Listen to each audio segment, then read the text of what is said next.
Alright, subukan ho natin balikan si Miss Ana Solis ng Pag-asa Climate Monitoring and Prediction Section. Miss Ana, si Wedge po ito. Welcome po sa Mata ng Agila sa tanghali.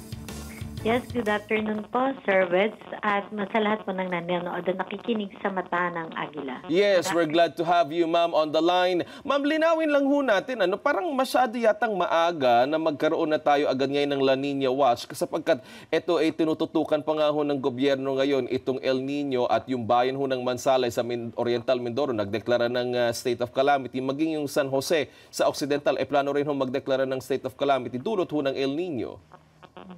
So sa ngayon po, ang ipinalabas po ng Pag-asa, tama po kayo, ay El Nino Advisory number 9 at kasama po kasabay niyan yung tinatawag na La Nina Watch. So ito pong La Nina Watch under sa Pag-asa ENSO Alert and Warning System.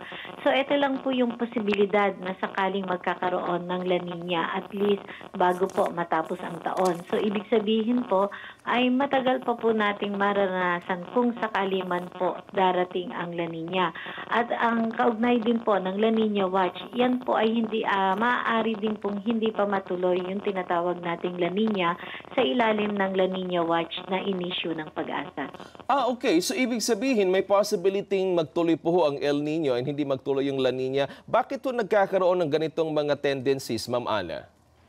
Yes po, dahil ang tinitingnan po, ang minomonitor natin is yung malawakang pag-init at paglamig ng temperatura ng dagat Pasipiko.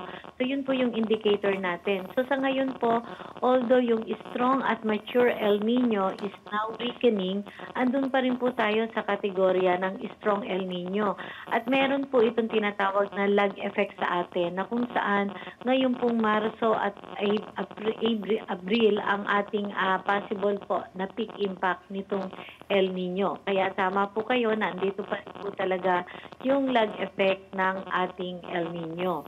At saka po isa pa po, Sir Wedge, kapag meron pong pre-developing na La Nina, ang epekto din po nito sa atin ay mababa ang ulan na posible pong darating sa atin sa loob po ng itong mga tinatawag nating habagat season.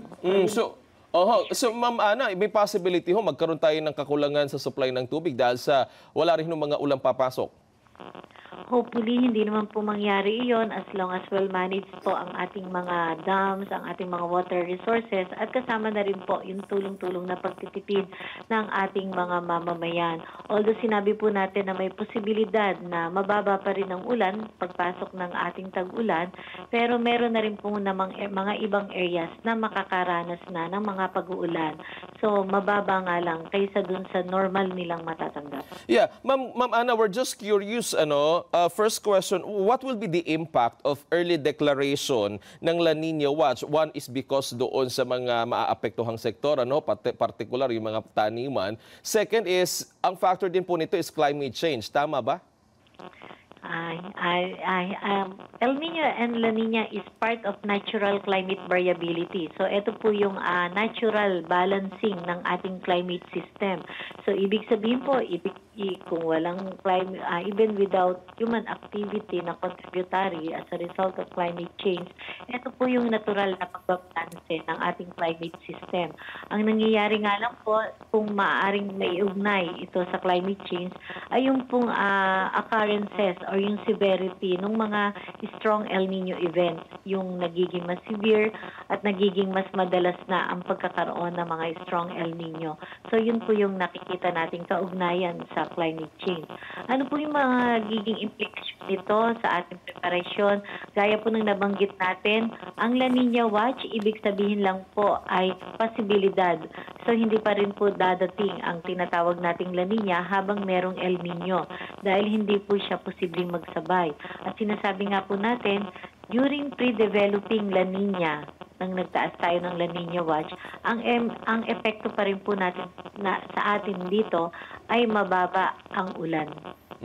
Alright, maraming salamat po, Ma'am Ana Solis, ang Climate Monitoring Prediction Section Chief ng Pag-asa. Good afternoon po.